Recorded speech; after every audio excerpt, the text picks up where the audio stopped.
আসসালামু আলাইকুম, welcome back to my channel FK ফারের পক্ষ থেকে আরও একবার স্বাগতম। তো অনেক দিন ধরে আমার ফ্রিজে মাছের ডিম ছিল। তো আমাদের ঘরে আমরা দুইজনে থেকে একজনে মাছের ডিম পছন্দ করি না। তো এটা ছিল সিলভার কাপ মাছের ডিম। তো এখানে আমি কিছু আলু কুচি নিয়ে নিয়েছিলাম, কাঁচামরিচ আর পেঁয়াজ দিয়ে ভালো করে মশলা দিয়ে আমি ভালো করে কষিয়ে নিতেছি। নিয়ে এখানে সেই মাছের ডিমটা ভালো করে দিয়ে দিলাম। তো মাছের ডিমটা অনেকক্ষণ যাবত আমি পানিতে ভিজিয়ে রেখেছিলাম, তারপরেও দেখি ছুটতেছিল না, তার জন্য এভাবেই দিয়ে দিয়েছিলাম। তারপর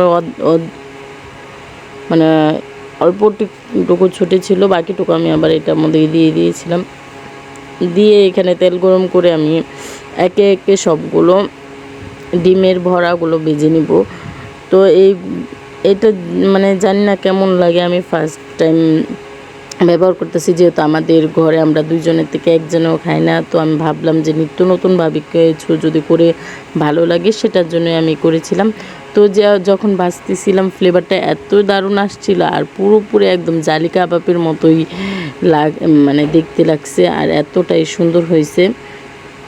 তো আপনারা ভিডিওটা দেখলেই বুঝতে পারবেন যে আমি কিভাবে বানাইছি। আর ইদানিং আমি এত সুন্দরভাবেও কিন্তু ভয়েস দিতে পারতেছি না, জানি না কেন। আর এরই মাঝে কিন্তু আমি কই মাছ ভেজে নিয়েছিলাম, আর এখানে আমি রাইস কুকারে খিচুড়ি বসাবো, সেটার জন্য ছোট ছোট করে মুরগির মাংস কেটে নিয়েছিলাম, ভালো করে ভেজে এখানে মশলা দিয়ে দিয়েছিলাম। আর এখানে আমি আলাদাভাবে মশলাগুলো দেখাই না, কী কারণে আমি হলুদ, মরিচের গুঁড়ো, ধনিয়ার গুঁড়ো, তারপরে দারচিনির গুঁড়ো সব কিছু একসাথে করে আমি একটা মশলা করে নিই পরিমাপ মতো। সেই মশলাটাই আমি তরকারিতে দিয়ে দিই। এই কারণে কিন্তু আপনারা বুঝতে পারেন না যে আমি কখন কোন মশলাটা দিই। তো অনেকে আমাকে এই জন্য কমেন্ট করেছেন যে এখানে আমি হলুদ মরিচ দেওয়াটা দেখাই না, কারণ কি আমি একসাথে সবগুলো একটা ঝাড়ে রেখে দিই, সেটাই আমি রান্না করার সময় ইউজ করি।